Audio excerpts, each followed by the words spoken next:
Jemaat terkasih, kami silakan untuk berdiri. Sebagai nyanyian pembuka prosesi, kita nyanyikan WKJ 5 ayat 1 dan 4, Tuhan Allah namamu.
Kebaktian ini berlangsung dalam nama Bapa, Anak, dan Roh Kudus. Amin, amin, amin. Kasih karunia dan damai sejahtera dari Allah Bapa kita dan dari Tuhan Yesus Kristus menyertai saudara sekalian.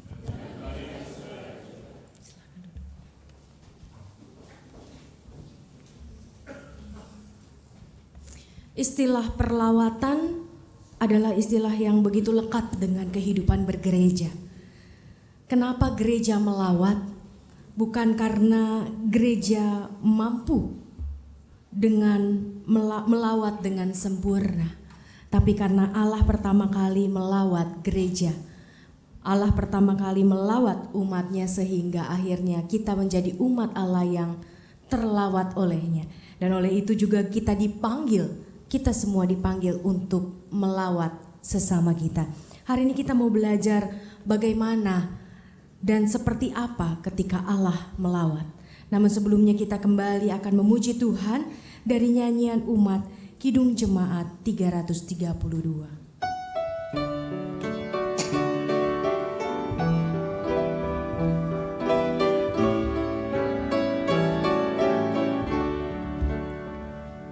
Kekuatan serta penghiburan diberikan Tuhan padaku.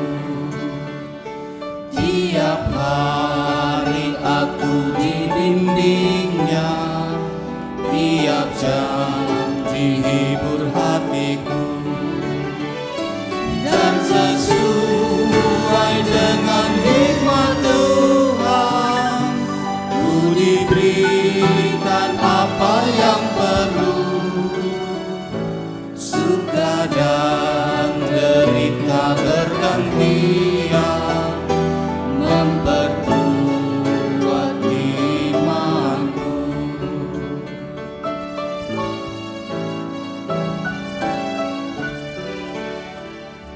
Tiap hari Tuhan besertaku, diberi rahmat-Nya tiap jam, diangkat-Nya bila aku jatuh, dihalau-Nya musuhku kejam.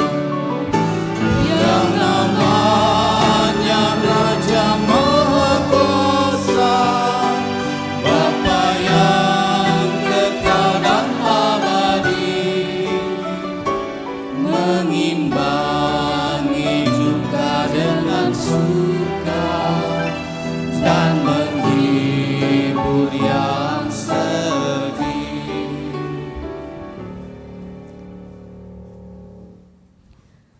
Kekuatan dan penghiburan diberikan Tuhan kepada kita, bukan hanya ketika kita berada di dalam duka cita atau persoalan dan pergumulan hidup, tapi kekuatan dan penghiburan diberi kepada kita setiap hari. Setiap hari ketika kita bangun pagi hingga kita tidur kembali. Tapi kadang-kadang kita tidak sadar bahwa kita bisa melakukan semua aktivitas kita. Kita bisa tersenyum, kita bisa bersyukur, kita bisa melakukan banyak hal baik untuk diri kita, untuk keluarga kita, suami, istri, anak, orang tua. Itu semua karena kekuatan dari Tuhan. Penghiburan dari Tuhan yang diberikan kepada kita setiap hari. Mari Bapak Ibu sekalian, kita bersama-sama menyadari kelemahan kita sebagai manusia. Kelemahan kita ketika kita tidak menyadari berkat Tuhan yang setiap hari dicurahkan bagi setiap kita. Kita mengambil waktu pribadi untuk bersama-sama mengakui kelemahan dan dosa kita.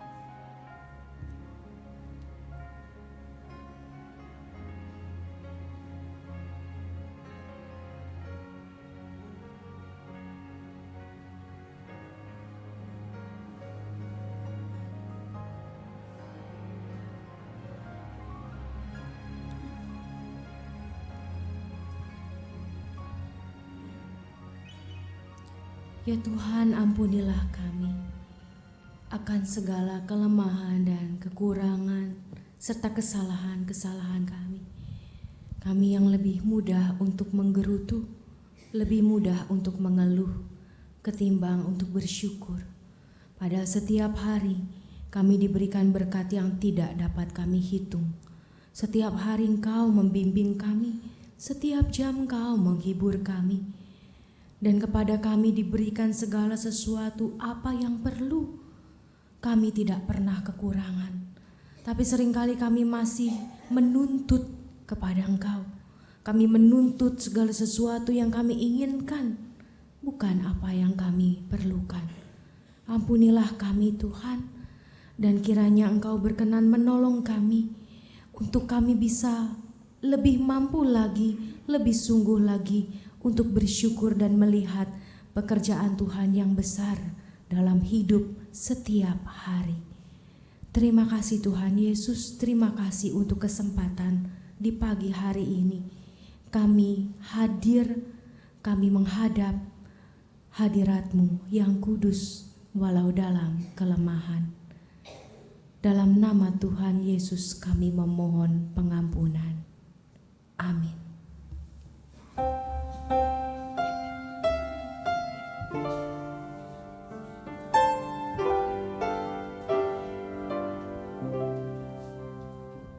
Ya Yesus, tolonglah, hapuskan dosaku dan dari nafsu dunia, lepaskan hamba-Mu.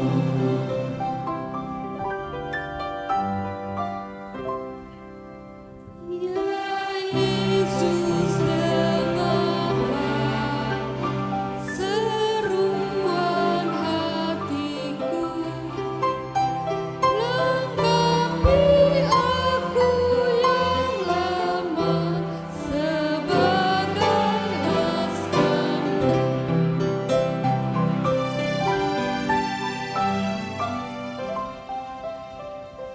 Ya Yesus yang menang, sertai hamba-Mu, beri di sengsara dan perang, percaya yang teguh.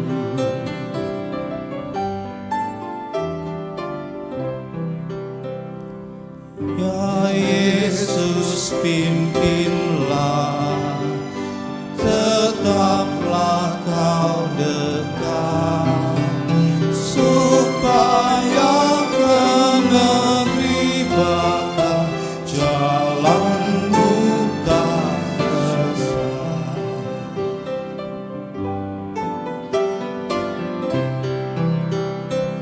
Ya Yesus, lihatlah serangan seteru, lumpuhkanlah senjatanya dengan kuasa-Mu.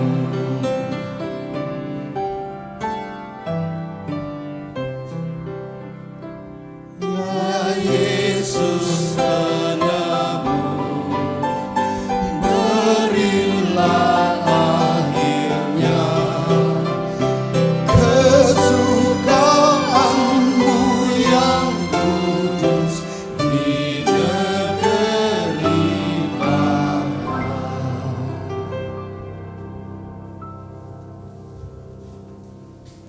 Dengkat bangkit berdiri, kita akan mendengar berita anugerah dari Tuhan yang terambil dari surat 1 Petrus 1 ayat 3 sampai 6. Terpujilah Allah dan Bapa Tuhan kita, Yesus Kristus, yang karena rahmat-Nya yang besar telah melahirkan kita kembali oleh kebangkitan Yesus Kristus dari antara orang mati kepada suatu hidup yang penuh pengharapan, untuk menerima suatu bagian yang tidak dapat binasa, yang tidak dapat cemar, dan yang tidak dapat layu, yang tersimpan di sorga bagi kamu, yaitu kamu yang dipelihara dalam kekuatan Allah karena imanmu, sementara kamu menantikan keselamatan yang telah tersedia untuk dinyatakan pada zaman akhir. Bergembiralah akan hal itu, sekalipun sekarang ini kamu seketika harus berduka cita oleh berbagai-bagai pencobaan. Demikianlah berita anugerah dari Tuhan.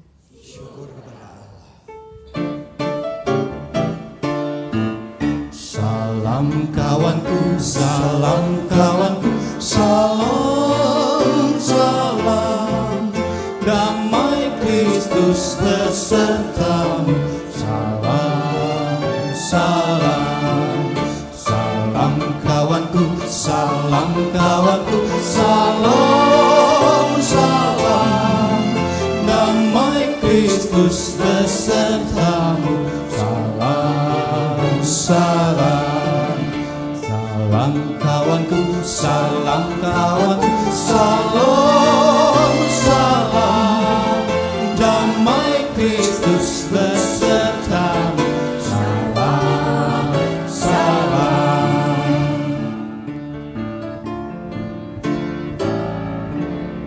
Hai jangan sendirian, kita angkat pujian ini bagi Tuhan.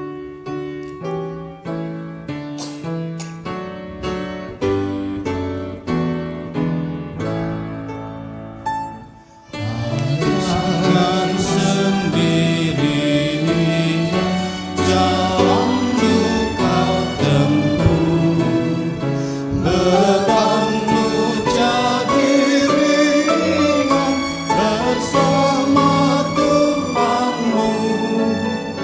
Jikalau kau bersusah, jangan berkeluh kesah. Hai pikulah semua bersamanya. Hai pikulah semua bersamanya.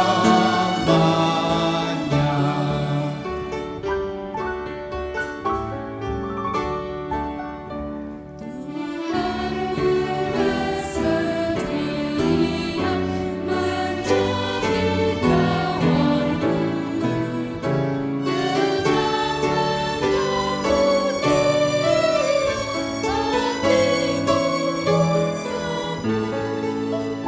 Hai matahari yang hapus yang jiwamu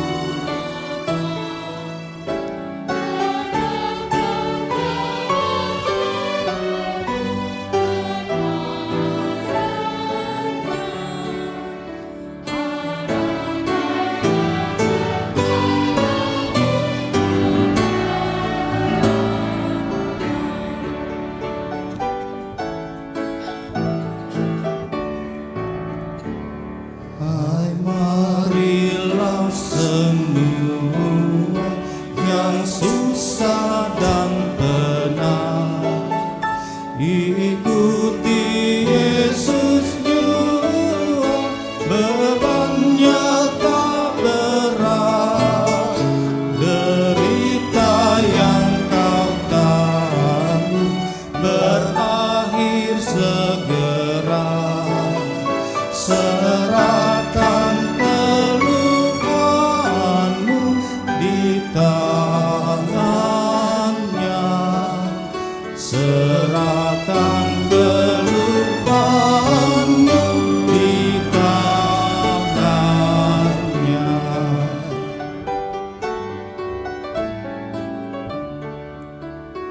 Akhirnya duka dunia tak lagi dikenal, dan sukacita sorga warisanmu kekal. Di sana kau berjumpa dengan umat kudus, bersama mengagungkan Sang Penebus, bersama mengagungkan Sang Penebus.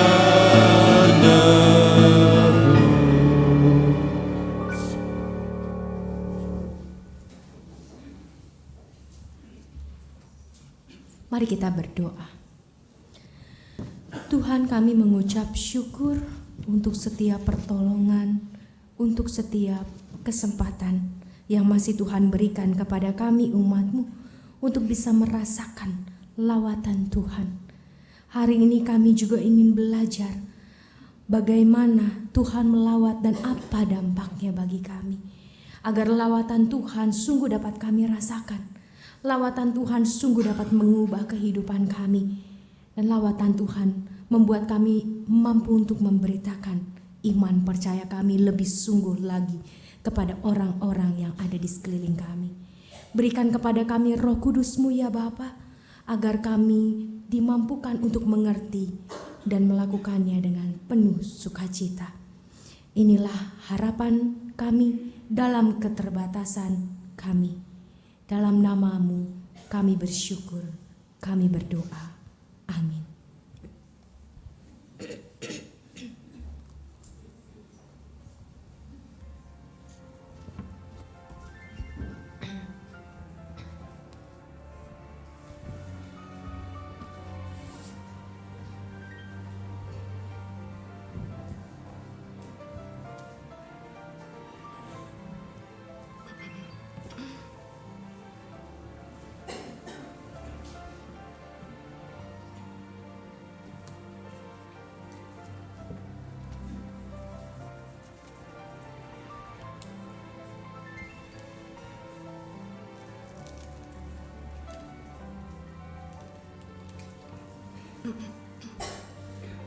Pembacaan Kitab 1 Raja-Raja pasal 17.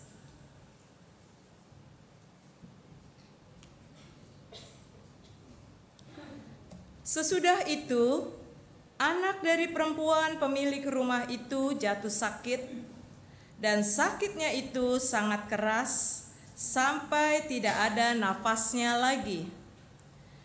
Kata perempuan itu kepada Elia, "Apakah maksudmu datang kemari, ya abdi Allah? Singgahkah engkau kepadaku untuk mengingatkan kesalahanku dan untuk menyebabkan anakku mati?" Kata Elia kepadanya, "Berikanlah anakmu itu kepadaku." Elia mengambilnya dari pangkuan perempuan itu dan membawanya naik ke kamarnya di atas dan membaringkan anak itu di tempat tidurnya. Sesudah itu ia berseru kepada Tuhan, katanya, "Ya Tuhan Allahku, apakah Engkau menimpakan kemalangan ini atas janda ini juga, yang menerima aku sebagai penumpang dengan membunuh anaknya?" Lalu ia menggunjurkan badannya di atas anak itu 3 kali dan berseru kepada Tuhan, katanya, "Ya Tuhan Allahku, pulangkanlah kiranya nyawa anak ini ke dalam tubuhnya." Tuhan mendengarkan permintaan Elia itu, dan nyawa anak itu pulang ke dalam tubuhnya, sehingga ia hidup kembali. Elia mengambil anak itu, ia membawanya turun dari kamar atas ke dalam rumah dan memberikannya kepada ibunya. Kata Elia, "Ini anakmu, ia sudah hidup." Kemudian kata perempuan itu kepada Elia, "Sekarang aku tahu bahwa engkau abdi Allah dan firman Tuhan yang kau ucapkan itu adalah benar." Demikianlah firman Tuhan.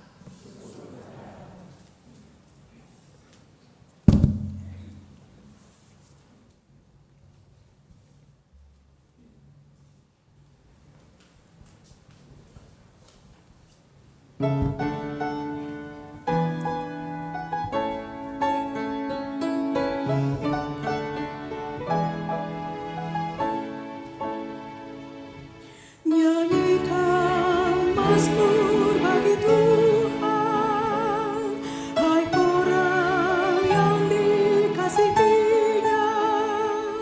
Persembahkan syukur bagi namanya, namanya yang kudus. Nyanyikan mazmur bagi Tuhan, hai orang yang dikasihinya. Persembahkan syukur bagi namanya, namanya yang kudus. Aku akan memuji Engkau ya Tuhan, karena Engkau sudah menarikku ke atas dan tidak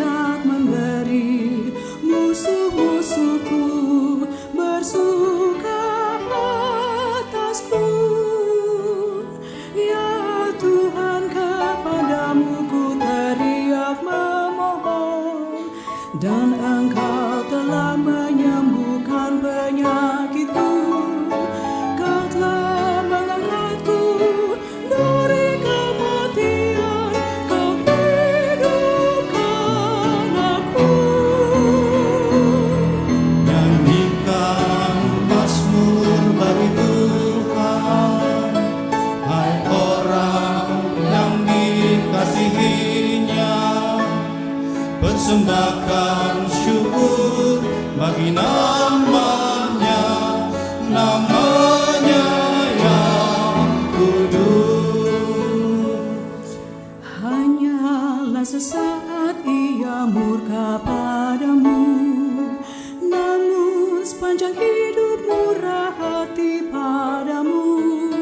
Di sepanjang malam ada ratap tangis, di pagi sorak-sorai. Dalam kesenangan hatiku berkata padamu, aku takkan goyah selamanya ya Tuhan. Kau tempatkan aku atas gunung-gunung yang kokoh dan teguh. Nyanyikan mazmur bagi Tuhan, hai orang yang dikasihinya, persembahkan syukur bagi namanya, namanya yang kudus. Padamu ya Tuhan aku datang berseru, apakah untungnya tertumpahnya darahku, kalau aku turun dalam lubang kubur, dapat kedebu bersyukur. Kasihani aku Tuhan, dengarlah penolong. Aku yang meratap kau ubah menari-nari, kain kabung kau buka, pinggangku kau ikat dengan sukacita.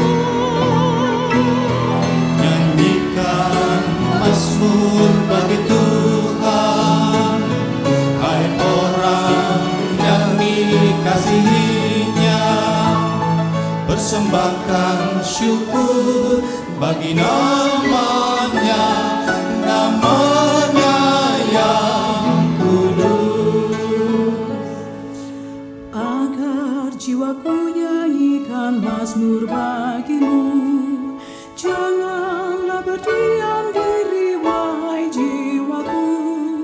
Ya Tuhan Allahku, ku nyanyikan syukur selamanya bagimu.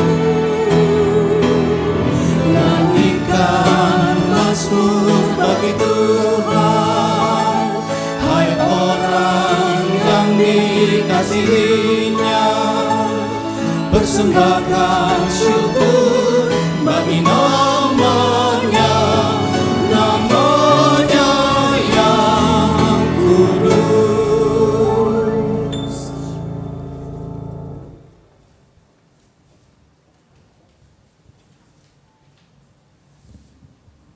Bacaan kedua, surat Paulus kepada jemaat di Galatia, pasal 1, ayat 11. Bagaimana Paulus menjadi rasul? Sebab aku menegaskan kepadamu, saudara-saudaraku, bahwa Injil yang kuberitakan itu bukanlah Injil manusia, karena aku bukan menerimanya dari manusia, dan bukan manusia yang mengajarkannya kepadaku, tetapi aku menerimanya oleh pernyataan Yesus Kristus. Sebab kamu telah mendengar tentang hidupku dahulu dalam agama Yahudi. Tanpa batas aku menganiaya jemaat Allah dan berusaha membinasakannya. Dan di dalam agama Yahudi aku jauh lebih maju dari banyak teman yang sebaya dengan aku di antara bangsaku. Sebagai orang yang sangat rajin memelihara adat istiadat nenek moyangku, tetapi waktu Ia yang telah memilih aku sejak kandungan ibuku dan memanggil aku oleh kasih karunia-Nya, berkenan menyatakan anaknya di dalam aku, supaya aku memberitakan Dia di antara bangsa-bangsa bukan Yahudi. Maka sesaat pun aku tidak minta pertimbangan kepada manusia. Juga Aku tidak pergi ke Yerusalem mendapatkan mereka yang telah menjadi rasul sebelum aku. Tetapi aku berangkat ke tanah Arab dan dari situ kembali lagi ke Damsyik. Lalu 3 tahun kemudian aku pergi ke Yerusalem untuk mengunjungi Kefas dan aku menumpang 15 hari di rumahnya. Tetapi aku tidak melihat seorang pun dari rasul-rasul yang lain kecuali Yakobus, saudara Tuhan Yesus. Di hadapan Allah kutegaskan, apa yang kutuliskan kepadamu ini benar. Aku tidak berdusta. Kemudian aku pergi ke daerah Syria dan Kilikia. Tetapi rupaku tetap tidak dikenal oleh jemaat-jemaat Kristus di Yudea. Mereka hanya mendengar bahwa ia yang dahulu menganiaya mereka sekarang memberitakan iman yang pernah hendak dibinasakannya, dan mereka memuliakan Allah karena aku. Demikianlah firman Tuhan.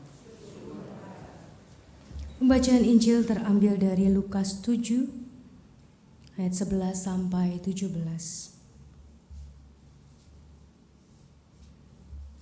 Kemudian Yesus pergi ke suatu kota yang bernama Naim. Murid-muridnya pergi bersama-sama dengan dia, dan juga orang banyak menyertainya berbondong-bondong. Setelah ia dekat pintu gerbang kota, ada orang mati diusung keluar. Anak laki-laki, anak tunggal ibunya yang sudah janda. Dan banyak orang dari kota itu menyertai janda itu. Dan ketika Tuhan melihat janda itu, tergeraklah hatinya oleh belas kasih. Lalu ia berkata kepadanya, "Jangan menangis." Sambil menghampiri usungan itu, ia menyentuhnya, dan sedang para pengusung berhenti, ia berkata, "Hai anak muda, aku berkata kepadamu, bangkitlah." Maka bangunlah orang itu dan duduk dan mulai berkata-kata. Dan Yesus menyerahkannya kepada ibunya. Semua orang itu ketakutan dan mereka memuliakan Allah sambil berkata, "Seorang nabi besar telah muncul di tengah-tengah kita, dan Allah telah melawat umatnya." Maka tersiarlah kabar tentang Yesus di seluruh Yudea dan di seluruh daerah sekitarnya. Demikianlah Injil Yesus Kristus. Berbahagialah mereka yang mendengar firman Allah dan memelihara. Haleluya. Haleluya, haleluya, haleluya.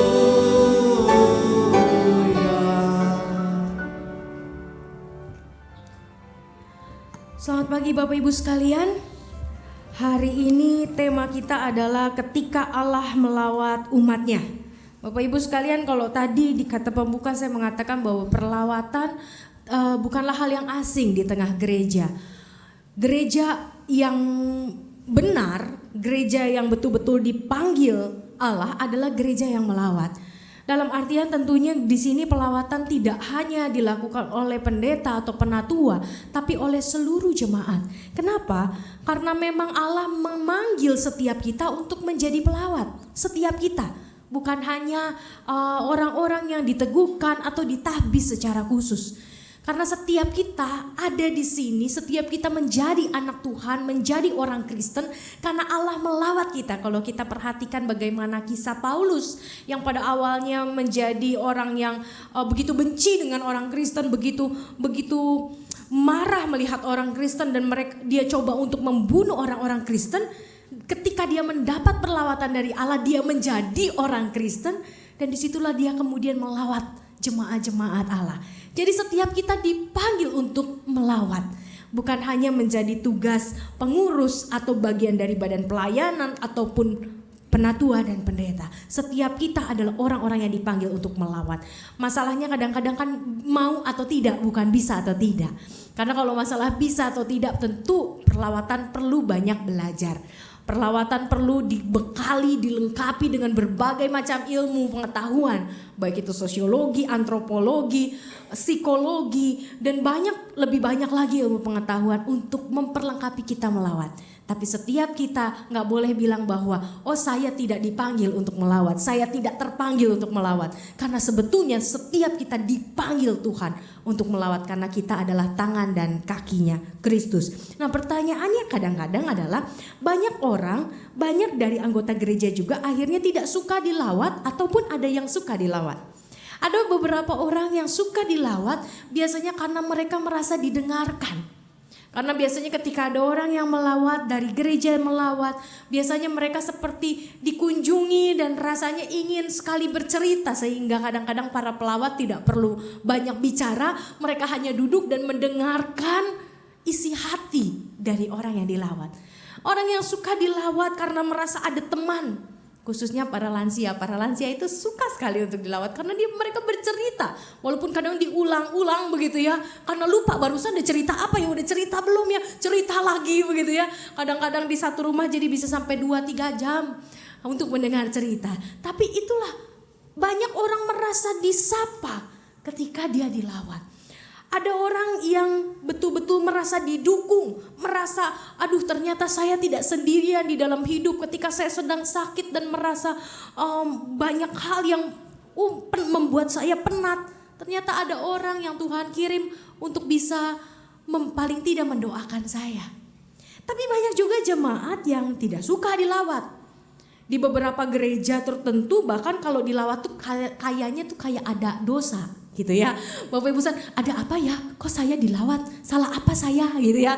Banyak Bapak Ibu sekalian yang berpikir begitu. Karena memang di beberapa gereja di Indonesia, di sinode-sinode tertentu punya kultur kalau pendeta sudah datang misalnya dengan penatua, itu pasti saya punya salah sama gereja begitu ya. Jadi banyak juga yang ketakutan ketika dilawat. Ada juga yang ketakutannya karena nanti cerita hidup saya, aib saya ketahuan sama orang lain. Saya gak mau. Sehingga banyak juga orang yang dilawat itu gak mau bukain pintu. Udah ditelepon padahal dari depan gitu ya. Saya ada di depan tetap gak dibukain. Ya udahlah pulang begitu ya. Tapi Bapak Ibu sekalian itu ada rasa takut. Karena takut merasa aibnya itu nanti akan keluar ke banyak orang. Karena memang bagaimanapun pelawat juga punya kelemahan. Tanpa sadar cerita begitu ya kepada yang lain. Akhirnya cerita itu yang tadinya cuma satu paragraf bisa jadi berparagraf gitu ya. Karena udah banyak polesannya. Itulah yang membuat kemudian juga jemaat Tuhan kadang-kadang suka enggan dilawat. Nah Bapak Ibu ini menjadi persoalan yang penting ketika kita hidup bergereja.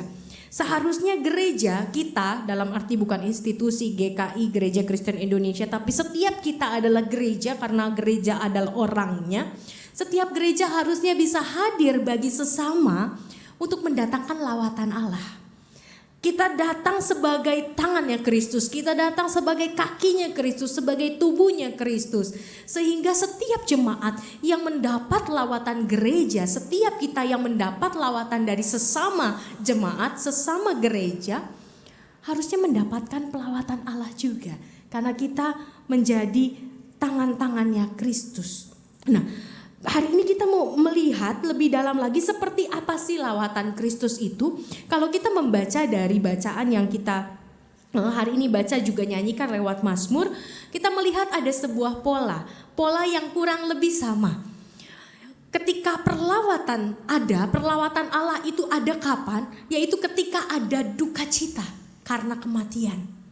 Kalau kita melihat memang dari dua cerita ini, ada dari dua cerita, khususnya tadi yang kita baca dari Perjanjian Lama dan yang tadi kita baca juga dari Injil, ada dua kisah yang mirip sekali, yaitu bagaimana Allah melawat pertama-tama ketika ada kematian. Dari kematian itu menimbulkan duka cita, lalu datanglah lawatan Allah yang memberikan kebangkitan. Dari kebangkitan lalu ada duka cita, ada sukacita, dan lalu ada berita iman. Itu pola yang ingin disampaikan lewat paling tidak dua kisah yang hari ini kita baca. Nah Bapak Ibu yang terkasih, kalau kita melihat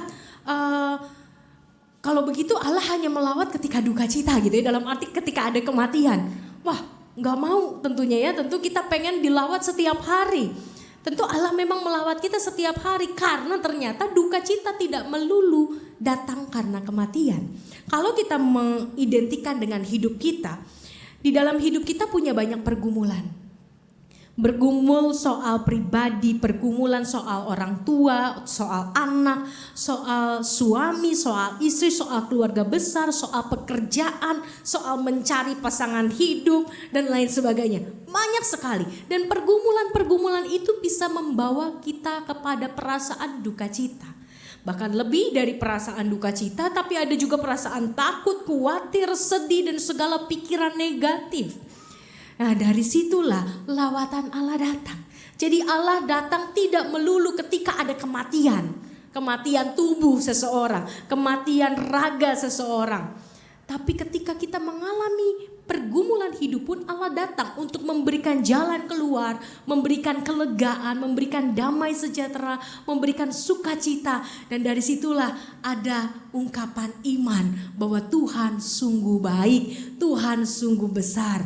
Nah, itu adalah sebuah pola yang hampir selalu ada.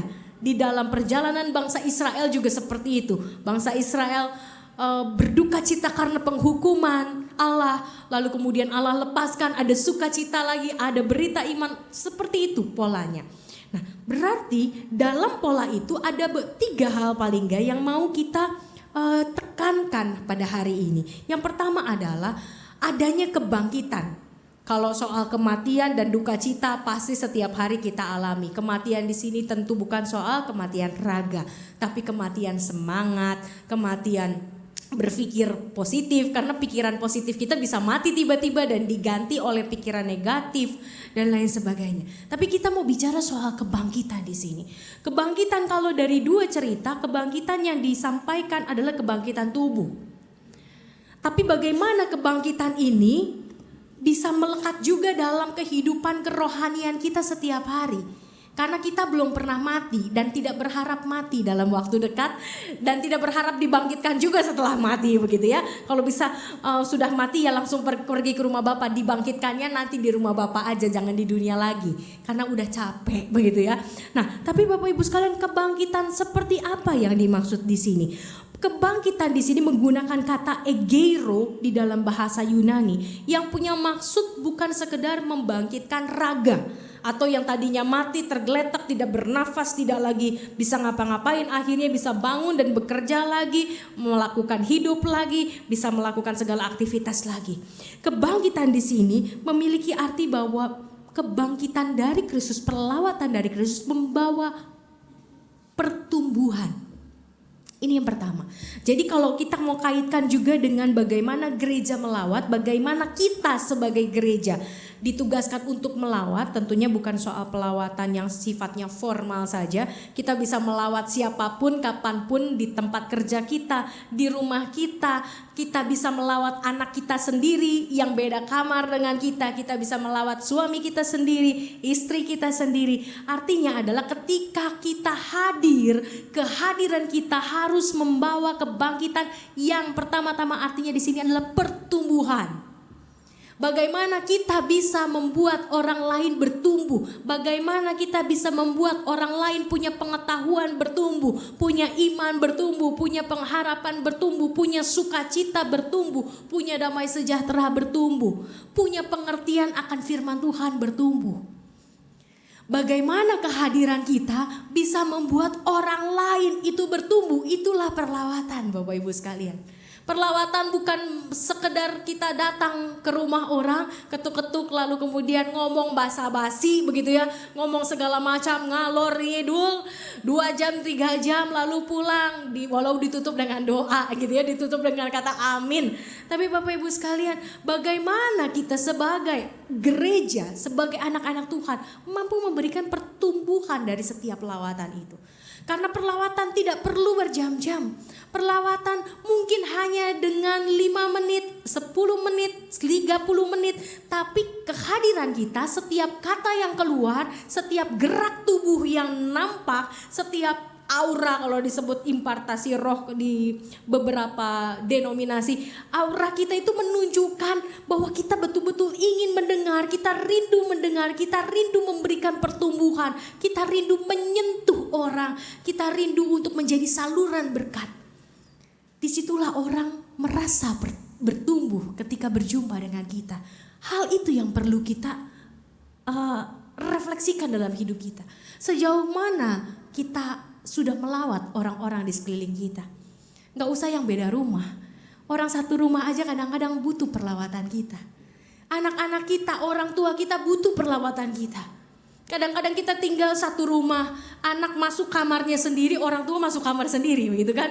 Entar dari pagi sampai malam dia di kamar sendiri, orang tuanya di kamar sendiri atau di ruang tamu atau di dapur begitu ya, tanpa bertegur sapa, tanpa saling membangun satu dengan yang lain. Dan itu terjadi di keluarga modern.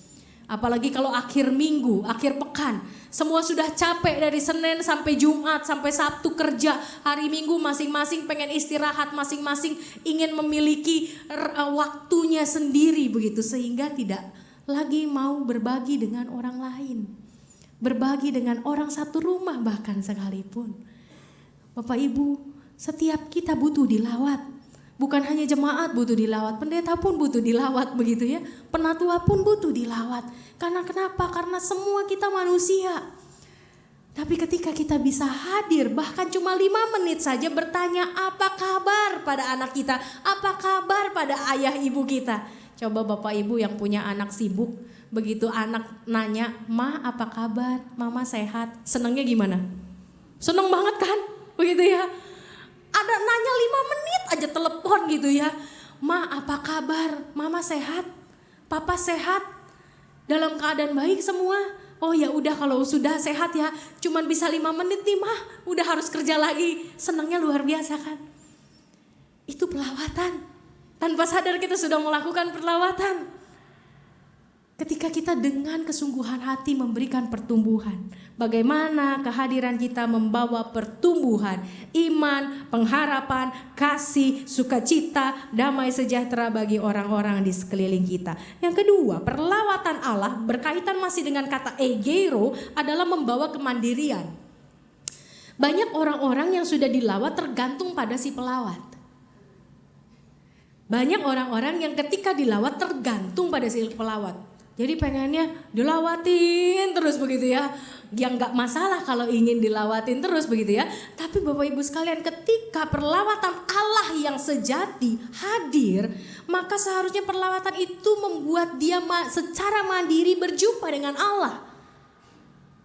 Pada awalnya gak bisa nih secara mandiri. Lalu datanglah si pelawat sebagai kaki dan tangan Kristus, menyampaikan kasih setia, damai sejahtera dari Kristus. Sehingga kemudian dia merasakan cinta kasih Kristus dan akhirnya dia datang sendiri kepada Kristus. Perlawatan yang sejati dari Allah membangkitkan kemandirian dan bukan ketergantungan. Dia menjadi orang-orang yang lebih mandiri. Kita menjadi orang-orang yang lebih mandiri. Mandiri dalam mencari Tuhan. Mandiri dalam memohon kepada Tuhan. Mandiri dalam hal rindu kepada Tuhan. Rindu untuk dijamah lebih lagi. Karena dijamah oleh manusia tentu beda dengan dijamah Tuhan. Dijamah oleh manusia, manusia itu bagaimanapun penuh dengan keterbatasan, penuh dengan kekurangan. Tapi ketika seorang sudah dijamah oleh Tuhan, maka kesempurnaan Tuhan, jamahan Tuhan itu sebetulnya membuat dia menjadi orang yang terus rindu untuk berjumpa dengan Tuhan. Tanpa dilawat kembali atau mungkin beberapa waktu baru dilawat kembali, dia punya kerinduan sendiri untuk berjumpa dan mengalami lawatan Tuhan setiap hari. Lawatan yang sejati dari Tuhan menumbuhkan kemandirian. Lalu yang masih berkaitan dengan kebangkitan, lawatan yang sejati juga membawa kesadaran. Orang mati bangkit kan sadar. Kalau orang mati, orang nggak mati pun koma begitu kan nggak ada kesadarannya. Tapi ketika lawatan Tuhan datang membangkitkan kita egero, membawa kepada kita kesadaran akan kesalahan kita. akan kelalaian kita, akan kekerasan hati kita, akan kebesaran dan kebaikan Tuhan. Setiap hari, lawatan harus membawa kesadaran. Jadi ketika kita melawat, ketika kita dipakai Tuhan untuk menegur sesama kita, itu sudah lawatan Allah. Tentu menegurnya juga dengan cara yang tepat, dengan motivasi yang tepat, dengan segala sesuatu yang baik dan berdasarkan cinta kasih, bukan keinginan untuk menghakimi sesama. Yang kedua, kalau tadi lawatan Allah harus membawa kebangkitan, yang kedua adalah lawatan Allah tidak pernah jadi kebetulan, Bapak Ibu sekalian. Lawatan Allah itu gak pernah yang namanya kebetulan. Kalau kita perhatikan di kisah Lukas, mari kita buka kembali Lukas 7 yang tadi kita baca.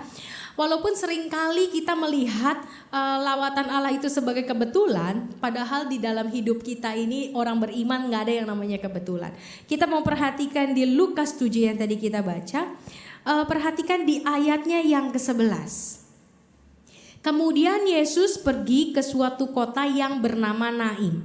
Kalau kita baca bagian atasnya ada judul apa Bapak Ibu? Ya, Yesus membangkitkan anak muda di Naim. Sebelumnya ada judul apa?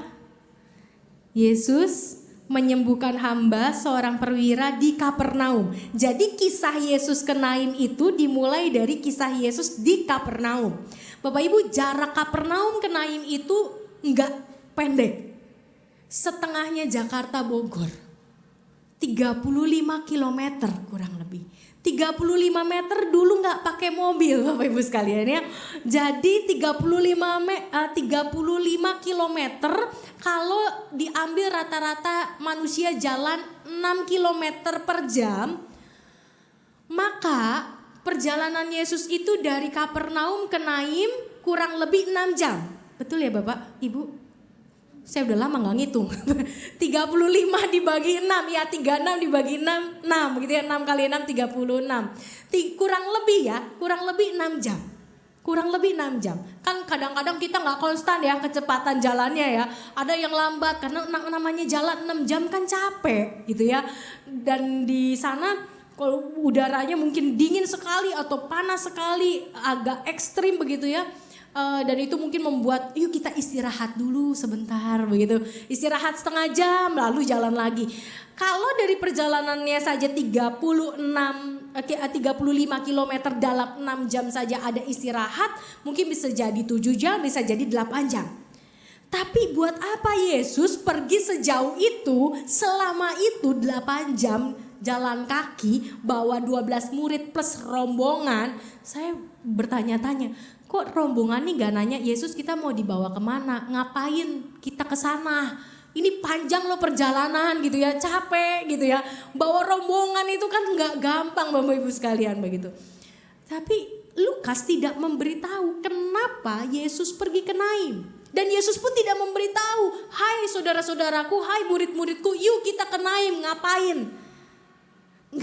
Gak pernah dikasih tahu. Tapi rombongan ini ikut dengan Yesus sampai ke Naim. Dan Bapak Ibu sekalian, kalau kita perhatikan kisahnya berlanjut, pas Yesus mau masuk setelah ia dekat pintu gerbang kota ayat 12, ada orang mati diusung keluar. Jadi kalau ini gerbang, Yesus baru mau datang, ini mau keluar. Beda 15 menit, beda cerita gak? Beda cerita, gak usah beda 15 menit, beda 10 menit aja beda cerita, beda 5 menit aja beda cerita. Mungkin yang ini udah duluan keluar, atau Yesusnya duluan masuk dan yang ini belum keluar. Nggak akan ketemu. Tapi kok ya pas gitu loh Bapak Ibu sekalian. Perjalanan segitu panjang, 6 jam jalannya doang, belum tambah istirahat. Tapi kok ya perjumpaan itu pas. Disinilah pandainya Lukas ketika dia menulis sebuah kisah. Dia memang tidak menceritakan kenapa Yesus mau pergi ke Naim. Dia tidak menceritakan. Tapi di dalam tulisannya syarat bahwa pekerjaan Tuhan itu betul-betul terencana secara matang. Tuhan tidak pernah kebetulan. Dia tahu, karena yang paling tahu tentang hidup dan matinya manusia adalah Tuhan sendiri. Kapan kita mati, dengan cara apa kita mati, itu Tuhan yang tahu.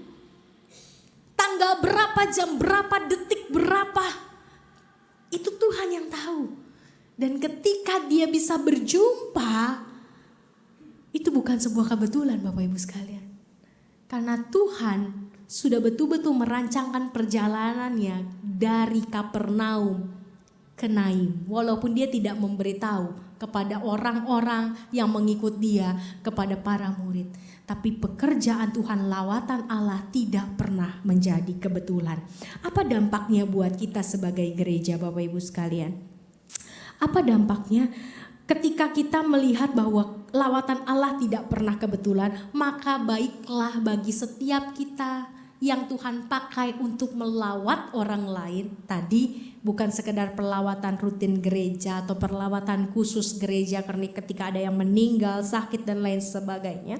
Tapi ketika setiap hari kita bisa melawat rekan sekerja kita, rekan di kantor kita, bos kita, bawahan kita, atasan kita, semua orang, bahkan orang yang gak kenal, kita duduk sambil nunggu bareng, nunggu di bank lah, nunggu di angkot lah, naik angkutan umum, Transjakarta dan lain sebagainya.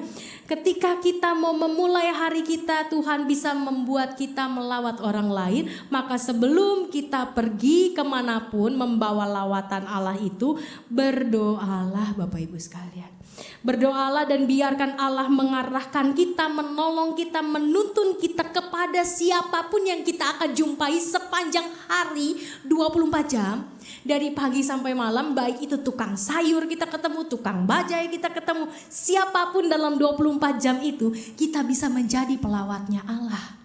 Kita bisa menyampaikan lawatannya Allah dan biarkan Allah menunjuk kepada kita siapapun yang datang pada kita, siapapun yang mengenal kita, siapapun yang berjumpa, berpapasan bahkan dengan kita bisa merasakan tadi kebangkitan. Bisa merasakan kebangkitan sehingga mereka bisa merasakan sukacita.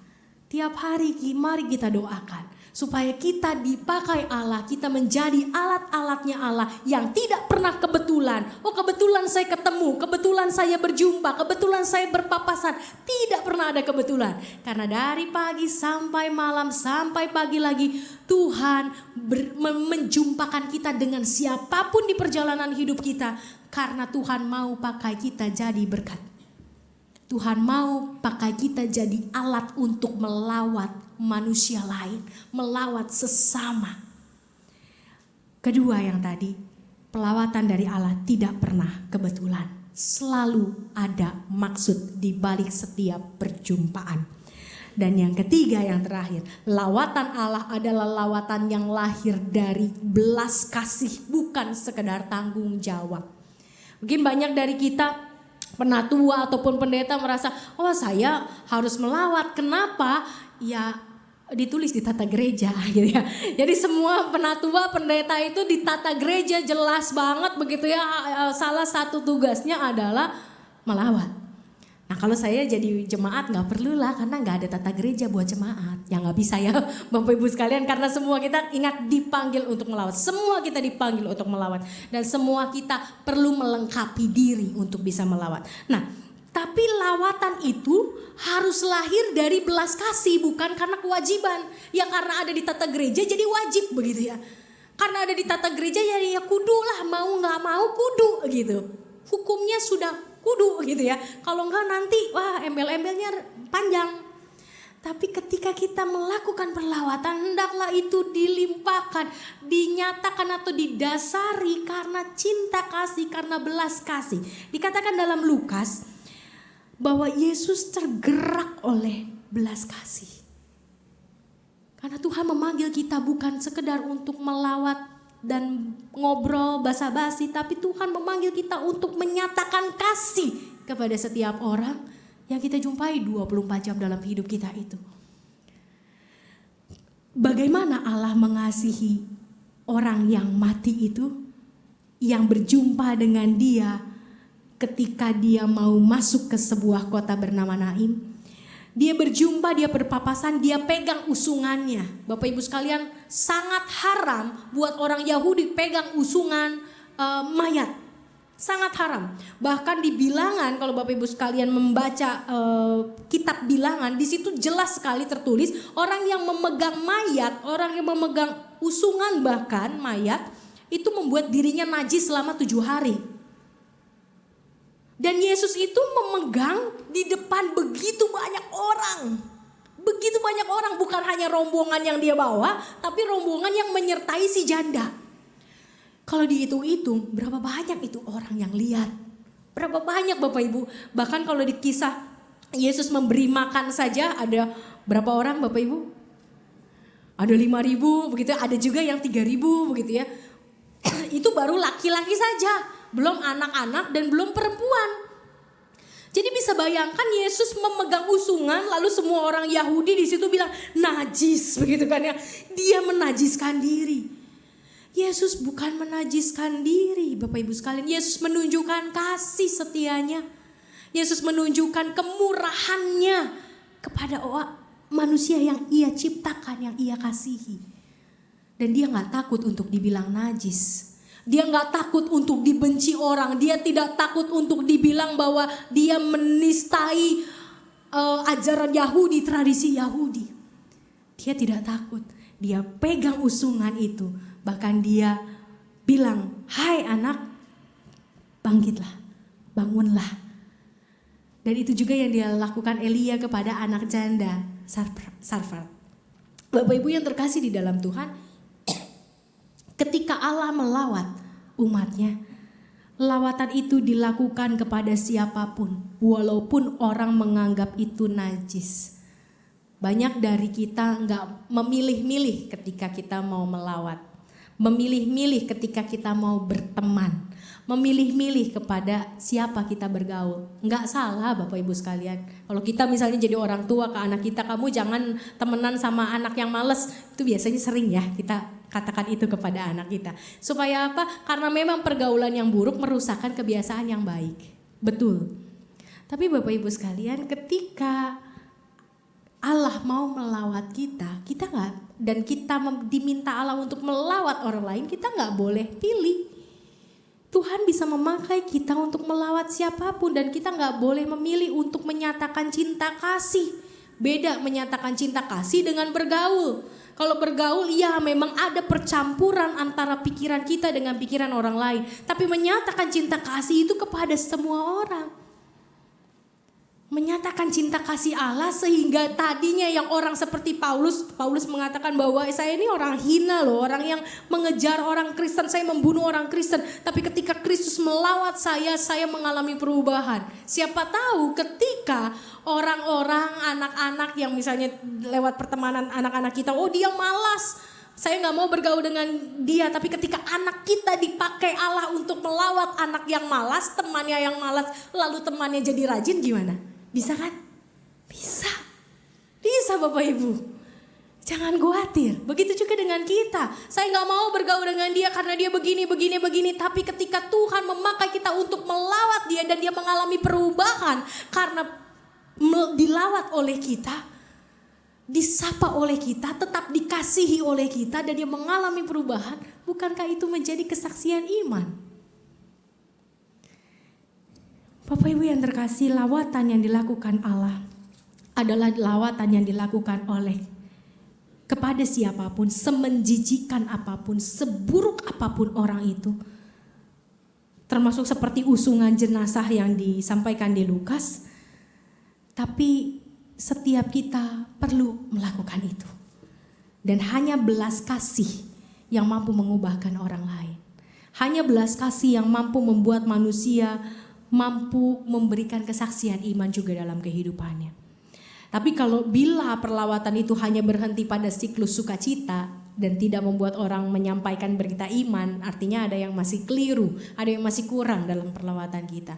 Bagaimana perlawatan kita juga bisa membuat orang lain menyatakan bahwa Tuhan itu luar biasa, Tuhan itu baik. Itu penting sekali Bapak Ibu sekalian. Bukan kita yang baik, bukan kita yang luar biasa, bukan kita yang hebat, tapi Tuhan itu luar biasa. Dan itu kita jumpai dari 2 kisah perjanjian lama, dari Paulus, 3 kisah bahkan juga sampai Lukas. Bagaimana ketika setiap orang yang mengalami pelawatan Allah mampu menyatakan bahwa ini nabi besar, bahwa Tuhan telah melawat umatnya, bahwa Tuhan sungguh luar biasa, Tuhan sungguh hebat. Dan itu perlu menjadi hal yang kita doakan juga. Sehingga setiap orang yang berjumpa dengan kita dan mengalami perlawatan Allah lewat kita juga mampu menyatakan iman bahwa Allah kita luar biasa. Yang menjadi persoalan adalah gereja bukan Allah dan lawatan gereja tidak sesempurna Allah. Maka ada hal-hal yang perlu kita perhatikan di akhir renungan pagi ini. Yang pertama adalah mintalah Allah melawat kita lebih dahulu. Kalau kita nggak pernah ngerasain yang namanya dilawat Allah, kita tidak akan mampu melawat orang lain dan menjadi tangan Allah untuk melawat dan menyatakan perlawatan Allah kepada orang lain. Mintalah Allah melawat kita terlebih dahulu, disitulah kita belajar bagaimana cara melawat sesama. 2, lawatan Allah harusnya mengubahkan. Maka kalau kita belum bisa berubah, mintalah Allah dulu mengubahkan kita. Dari situ kita tidak hanya mampu bicara, tapi kita juga mampu memberikan kesaksian hidup lewat kehidupan kita dan teladan hidup kita. Daripada kita dilawat oleh orang yang belum berubah. Kita dilawat, kita melawat orang lain padahal kita juga gak bisa melakukan apa yang kita katakan. Ibu jangan khawatir, padahal saya masih khawatir, begitu kan ya. Memang susah Bapak Ibu sekalian. Ibu harus beriman, saya juga susah untuk beriman, begitu. Jadi harus diubahkan dulu kita juga. Baru kita bisa mengubahkan orang lain, karena tanpa harus berkata ibu begini, bapak begitu, orang lain bisa merasakan bahwa kita mengalami perubahan juga di dalam Kristus. Dan yang ketiga, lawatan Allah dapat kita alami bukan hanya ketika kita berada dalam pergumulan Bapak Ibu sekalian. Tapi ketika kita melawat orang lain, tanpa sadar kita sedang dilawat oleh Allah. Banyak sekali saya belajar dari jemaat yang saya lawat. Bukan saya yang menguatkan para jemaat itu, tapi saya yang dikuatkan oleh jemaat-jemaat yang saya lawat Bapak Ibu sekalian. Dan saya melihat bagaimana Tuhan berkarya lewat kehidupan jemaat-jemaat saya yang saya layani, yang saya lawat. Padahal kan sebenarnya datang untuk memberikan pertolongan, datang untuk memberikan kekuatan. Kadang-kadang dan dari banyak perlawatan saya, banyaknya saya yang dikuatkan. Banyaknya saya yang dihibur. Banyaknya saya yang merasa sukacita. Karena saya melihat betapa agungnya Tuhan lewat penderitaan para jemaat, para sesama saya, manusia. Tapi mereka di dalam penderitaan mereka bisa mengatakan Tuhan itu baik. Dan buat saya itu sebuah penghiburan yang luar biasa. Jadi Bapak Ibu sekalian, jangan berpikir bahwa ketika kita melawat kita pasti akan mendatangkan lawatan bagi Allah. Tapi tidak ada lawatan Allah buat kita, enggak. Justru ketika kita melawat orang lain dengan belas kasih, disitulah juga Allah sedang melawat kita dan menunjukkan kebesarannya. Mari Bapak Ibu sekalian, marilah kita bersama-sama belajar untuk lebih lagi melawat orang-orang di sekeliling kita. 24 jam Tuhan berikan kepada kita untuk melawat sesama kita. Anak, suami, istri, orang tua, sahabat, atasan, bawahan, pembantu, tukang kebun, tukang sayur, tukang bajai. Orang yang tidak kita kenal yang berada duduk bersama dengan kita di Transjakarta. Dan dimanapun Tuhan menjumpakan kita dengan berbagai macam orang. Berikan kepada mereka pertumbuhan. Berikan kepada mereka kebangkitan. Bahwa yakinkan bahwa tidak pernah ada yang kebetulan. Perjumpaan itu tidak pernah ada kebetulan. Dengan siapapun Tuhan temukan kita. Dan yang ketiga Bapak Ibu sekalian, lakukanlah dengan belas kasih. Karena ketika kita melakukan dengan belas kasih Allah turun atas kita. Dan kita menikmati cinta kasih Allah yang tidak pernah ada habisnya dan tidak pernah ada ukurannya. Selalu melimpah. Selamat melawat. Tuhan Yesus memberkati.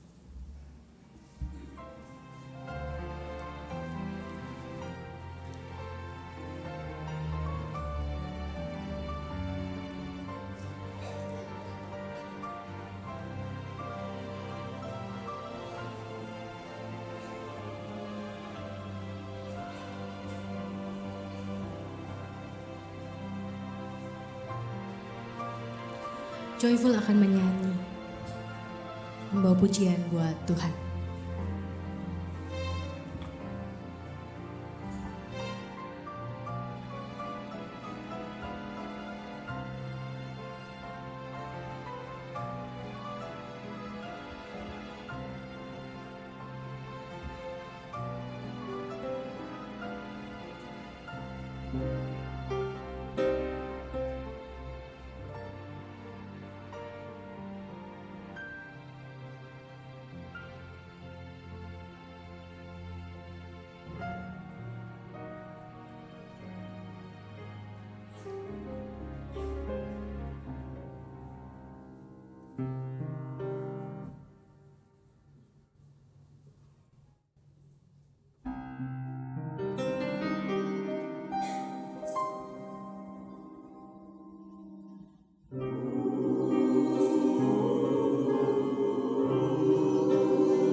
jemaat yang terkasih diundang untuk berdiri. Marilah kita bersama dengan umat Allah di masa lalu, masa kini dan masa depan, mengingat pengakuan pada baptisan kita menurut pengakuan iman rasuli. Aku percaya kepada Allah, Bapa yang Maha Kuasa, Khalik langit dan bumi, dan kepada Yesus Kristus, Anaknya yang tunggal Tuhan kita, yang dikandung dari Roh Kudus, lahir dari anak darah Maria, yang menderita sengsara di bawah pemerintahan Pontius Pilatus, disalibkan, mati dan dikuburkan, turun ke dalam kerajaan maut. Pada hari yang ketiga bangkit pula dari antara orang mati, naik ke sorga, duduk di sebelah kanan Allah, Bapa yang Maha Kuasa. Dan dari sana ia akan datang untuk menghakimi orang yang hidup dan yang mati. Aku percaya kepada Roh Kudus, gereja yang kudus dan am, persekutuan orang kudus, pengampunan dosa, kebangkitan orang mati, dan hidup yang kekal.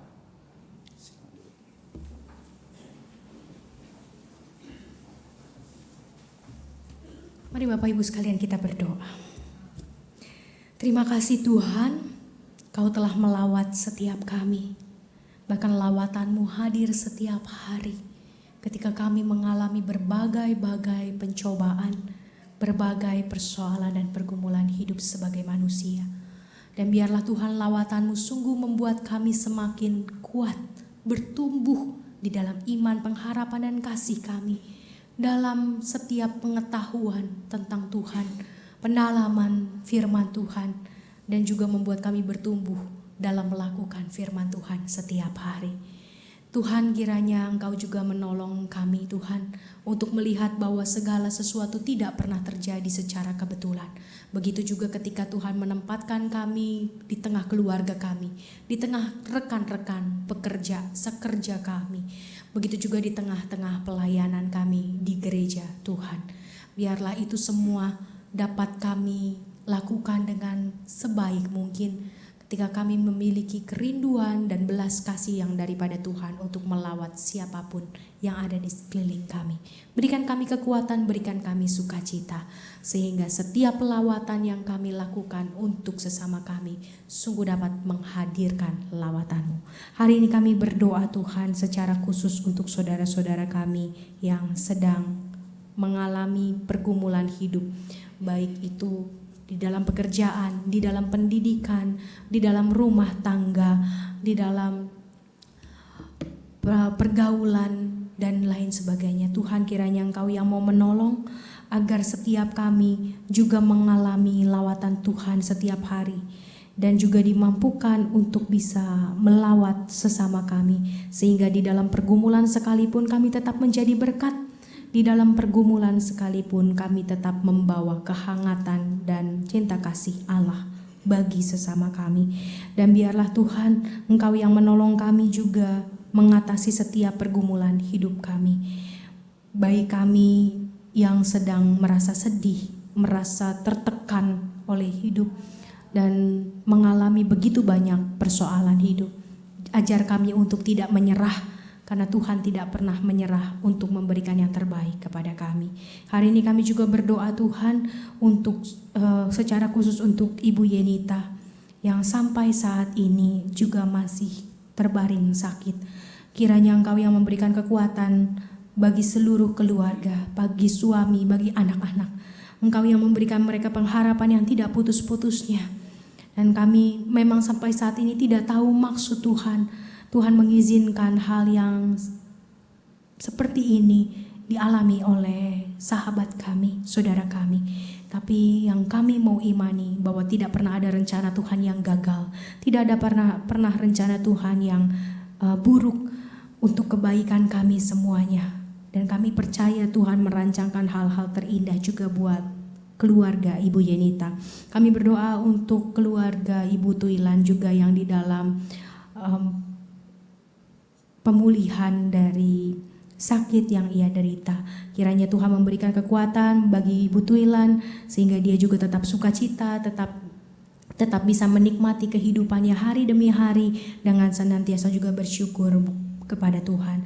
Kami berdoa juga untuk pemulihan mata Ibu Tiara, untuk pemulihan sakit juga dari Ibu Giok, dari Oma Rusli, Oma Rika, Oma Ros. Tuhan, Kau berikan kepada setiap mereka kekuatan yang daripada Tuhan dan sukacita yang daripada Tuhan, sehingga kelemahan tubuh, kelemahan badan yang membuat mereka sakit, yang membuat mereka tidak mampu melayani secara maksimal, tidak mampu merasa nyaman, tetap tidak menghentikan rasa syukur mereka kepada Tuhan. Kami juga berdoa untuk pemulihan Pak Mukti yang sudah keluar dari rumah sakit Tuhan, karena DB-nya kami bersyukur Tuhan, trombositnya juga sudah semakin baik jumlahnya. Kiranya Engkau juga berkati keluarga Pak Mukti, Ibu Yvonne sebagai istri, Tuhan berikan juga kekuatan.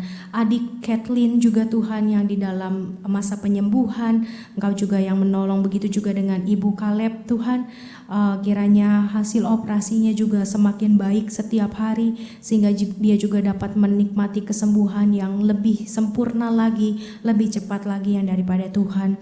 Kami berdoa untuk Ibu Kiwen yang saat ini juga sedang sakit Tuhan, berikan kesembuhan lewat obat-obatan, lewat perawatan yang ia lakukan. Kiranya Engkau yang menolong dan berikan kesabaran juga Tuhan. Kami berdoa juga untuk saudara kami Belina di dalam masa kehamilannya Tuhan.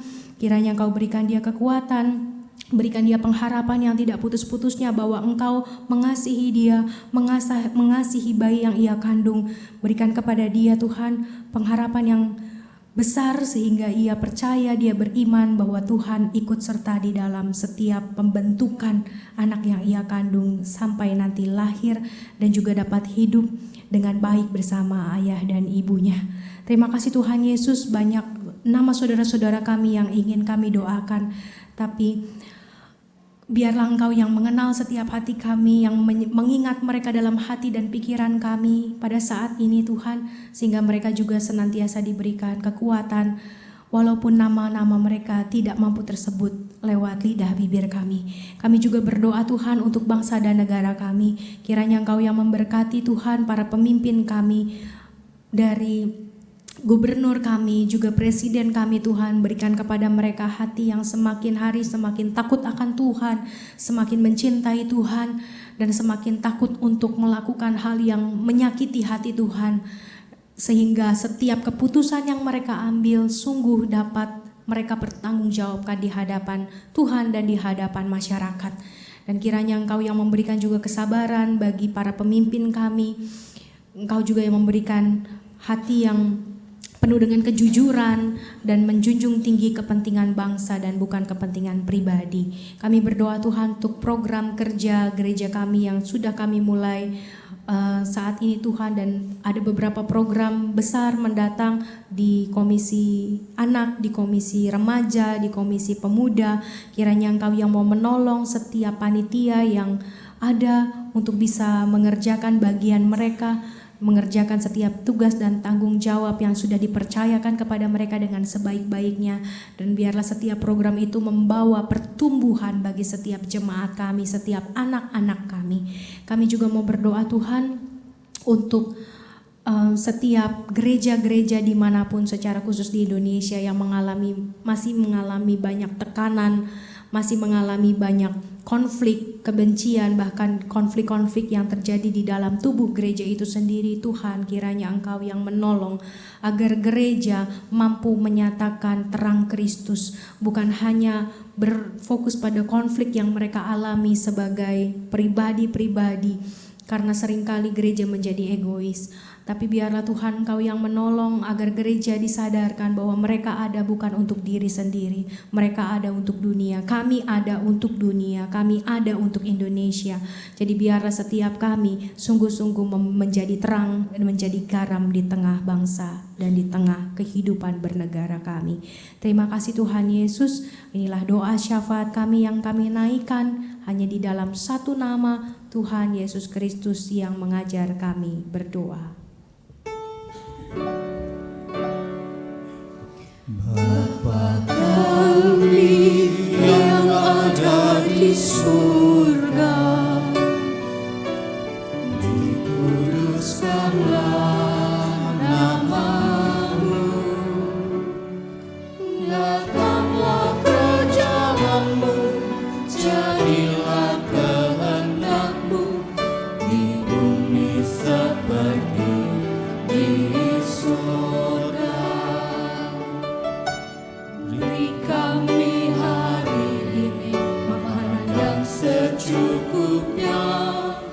Ampuni salah kami, seperti kami ampuni yang bersalah pada kami.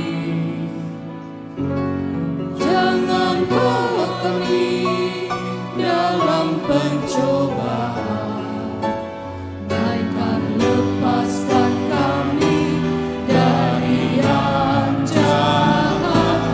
Sebab Kaulah yang punya kerajaan dan kuasa dan kemuliaan sampai selamanya.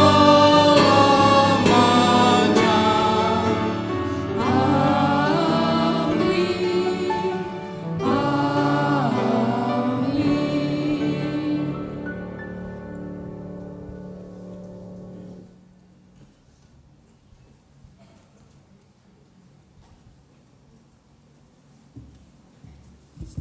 Jemaat yang dikasihi Tuhan Yesus, kita akan memberikan persembahan yang sebelumnya didasari oleh satu nas persembahan Ibrani 13 ayat 5. Janganlah kamu menjadi hamba uang dan cukupkanlah dirimu dengan apa yang ada padamu. Karena Allah telah berfirman, aku sekali-kali tidak akan membiarkan engkau dan aku sekali-kali tidak akan meninggalkan engkau. Mari kita menaikkan pujian KJ 300 bait 1 dan sampai dengan 5. Andaikan Yesus kau bukan milikku.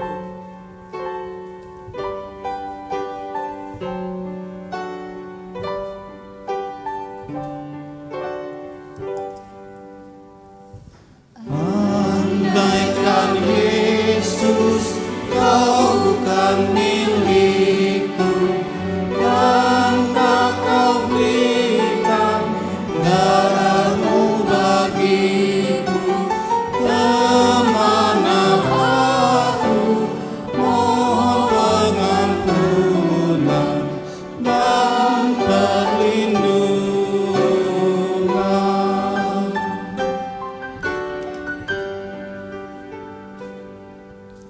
Engkau sungguh siapa penghiburku, ada hati seperti hatimu. Kaulah ya Tuhan, Kau yang Maha Kasih, tiada lagi.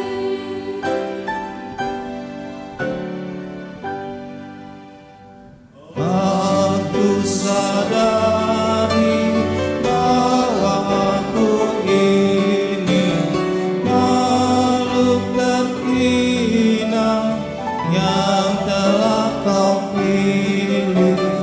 Itu semua murah-mu belaka yang tak bertara.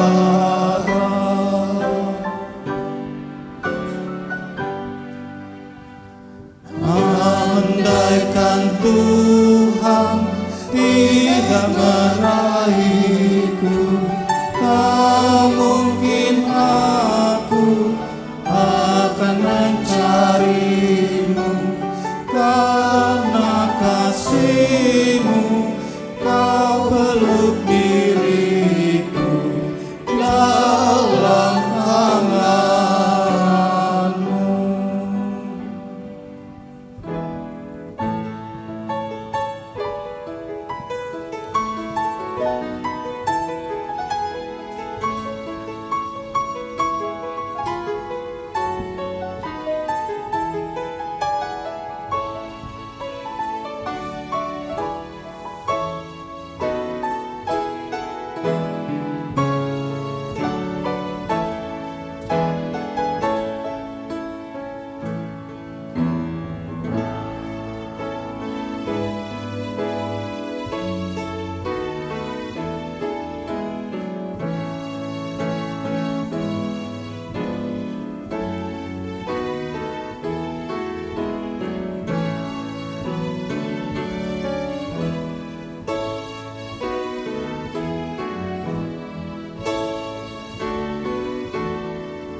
Jemaat yang dikasih Tuhan Yesus diundang berdiri.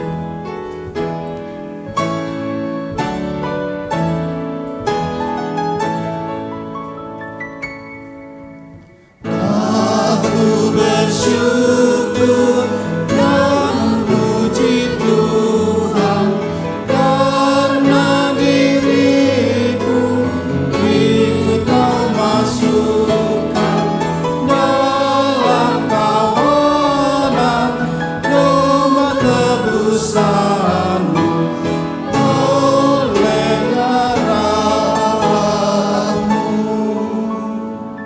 Mari kita menaikkan doa persembahan. Bapa di dalam surga, kami sungguh bersyukur dan terima kasih karena kasih setia-Mu yang menghantar kami boleh hadir di kebaktian pagi hari ini. Bapa, kami juga berterima kasih untuk firman yang sudah ditaburkan oleh hamba-Mu.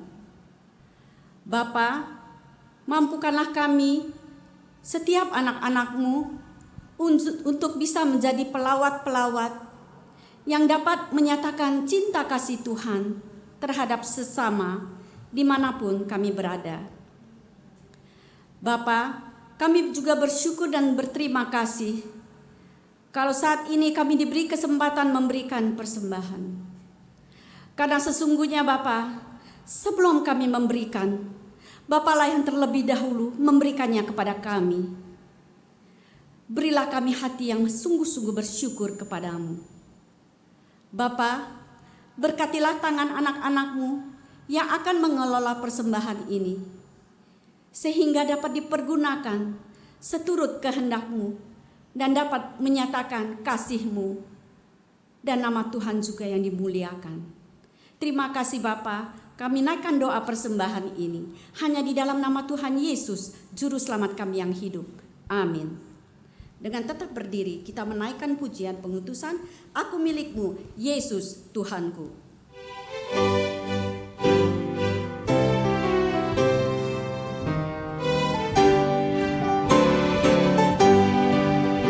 Aku milik-Mu, Yesus Tuhanku, ku dengar suara-Mu. Ku merindukan datang mendekat dan diraih oleh-Mu. Raih daku dan dekatkanlah pada kaki salib-Mu. Raih daku, raih dan dekatkanlah ke sisi-Mu Tuhanku.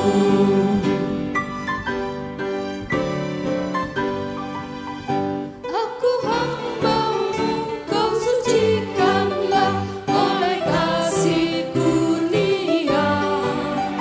Hingga jiwaku memegang teguh kehendak-Mu yang mulia.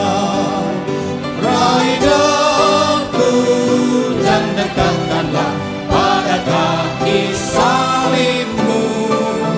Raih daku, raih dan dekatkanlah ke sisi-Mu Tuhanku.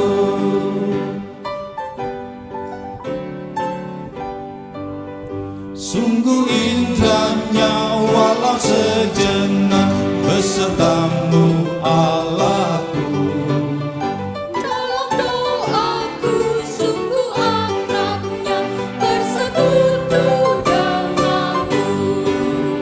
Raih daku dan dekatkanlah pada kaki salib-Mu. Raih daku, raih dan dekatkanlah ke sisi-Mu Tuhanku. Arahkanlah hatimu kepada Tuhan. Jadilah saksi Kristus. Terpujilah Tuhan. Pergilah dengan sejahtera dan terimalah berkat Tuhan. Tuhan memberkati engkau dan melindungi engkau. Tuhan menyinari engkau dengan wajah-Nya dan memberi engkau kasih karunia. Tuhan menghadapkan wajah-Nya kepadamu dan memberi engkau damai sejahtera. Amin.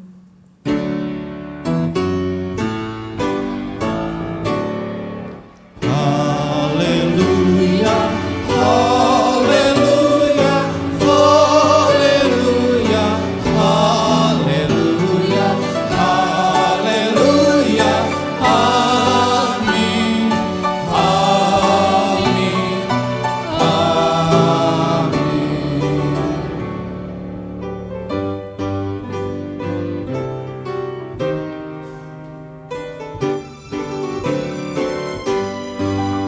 Dalam dunia tak seutuhnya ku pahami kasih-Mu.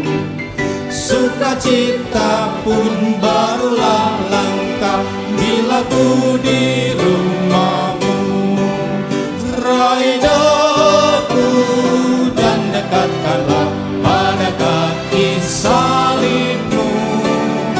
Raih daku, raih dan dekatkanlah ke sisi